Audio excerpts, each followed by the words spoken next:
పూర్వజన్మలు పునర్జన్మలు ఈ కాన్సెప్ట్లను నిజ జీవితంలో ఎక్కువ మంది నమ్మబం అని చెబుతుంటారు. కానీ అంతర్లీనంగా చాలా మందికి వీటిపై ఇంట్రెస్ట్ ఎక్కువగానే ఉంటుంది. సినిమాల్లో అయితే ఇదంతా నిజమే అన్నట్లుగా తీసి ఒప్పించేస్తుంటారు కూడా. ఇక జాతకాలు సెంటిమెంట్స్ గురించి ఫిల్మ్ ఇండస్ట్రీలో ఉండే నమ్మకాలు చాలా ఎక్కువే.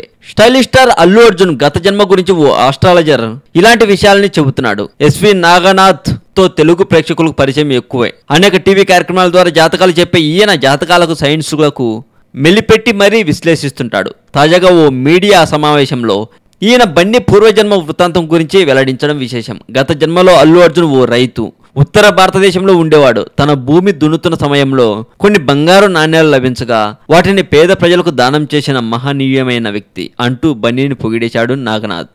ఇదంతా ఈయనకు ఎలా తెలిసింది? అల్లు అర్జున్ ఈయన దగ్గర జాతకం చెప్పించుకునేందుకు వచ్చాడా? ఇలాంటి సందేహాలు రావడం సహజమే, కానీ సమాధానం లభించడమే కష్టమైన విషయం. ఎందుకంటే అవునని కానీ కాదని కానీ వీరిద్దరిలో ఎవరు సమాధానం చెప్పే అవకాశం ఉండదు. ఇక ఈ విషయంపై మెగా ఫ్యాన్స్ బాగా చర్చించుకుంటున్నారు సోషల్ మీడియాలో. ఇక పవన్ కళ్యాణ్ గారు నటిస్తున్నటువంటి సినిమా విషయాల గురించి చెప్పాల్సి వస్తే, త్రివిక్రమ్ గారి డైరెక్షన్ లో వస్తున్న పవన్ కళ్యాణ్ గారి మూవీ శరవేగంగా జరుగుతుంది అనే సమాచారం. మరింత టాలీవుడ్ సమాచారం కోసం సబ్స్క్రైబ్ చేయండి టాలీవుడ్ సెంటర్.